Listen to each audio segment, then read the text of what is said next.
Բարգավաճ Հայաստան կուսակցության ներկայացուցիչները նախընտրական ծրագիրը ներկայացրել են Էրեբունի վարչական շրջանի բնակիչներին։ ԲՀԿ նախագահ Գագիկ Ծառուկյանը ներկայացրել է առաջարկ Հայաստանին ծրագրի հիմնական դրույթները, նշել դրանք միտված են մարդկանց կյանքի որակի բարելավմանը։ ԲՀԿ-ն առաջարկում է անվճար առողջապահություն եւ կրթություն մինչեւ 3 միլիոն դրամ վարկերի համաներում արժանապատիվ կենսաթոշակ։ Քաղաքական ուժը առաջարկներ ունի նաեւ փոքր ու միջին բիզնեսի համար։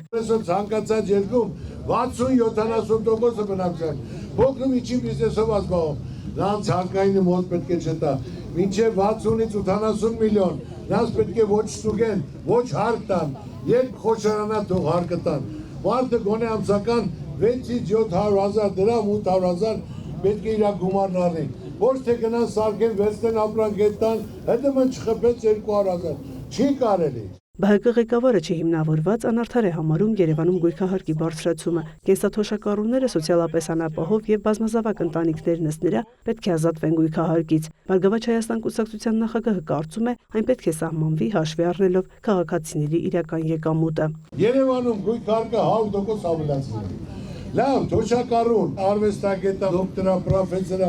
ակադեմիկա, շինարարա, ինքը բնակարանա ստացել։ Այսօր իր թոշակով 50,000, 60,000 ապրում է, չի կարողանում գույքահարկը վճարի։ Գույքահարկն որոշել են ոչ թե կադաստրային արժեքով, այլ որոշել են շուկայական գնով։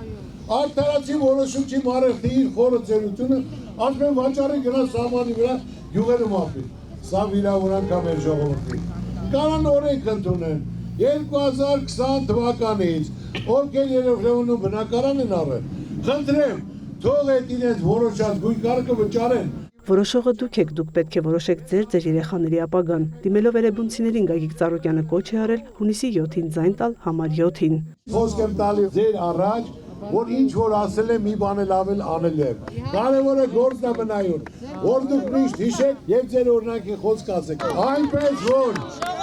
ամսի 7-ին համար 7-ին Ծառուկյանն էլ իր ասած իրականությունն է դարձնելու։ Հանդիպումից եւ բնակիչների հետ շփումներից հետո Բարգավաճ Հայաստան կուսակցության ներկայացուցիչները քայլերթ են անցկացրել Էրեբունի վարչական շրջանում։ Քաղաքական ուժը ազգային ժողովի ընտրություններին մասնակցում է երաշխավորված խաղաղություն, Բարգավաճ Հայաստան, բարեկեցիկ կյանք կարգախոսով։ Մայա Խաչատրյան, լուրեր։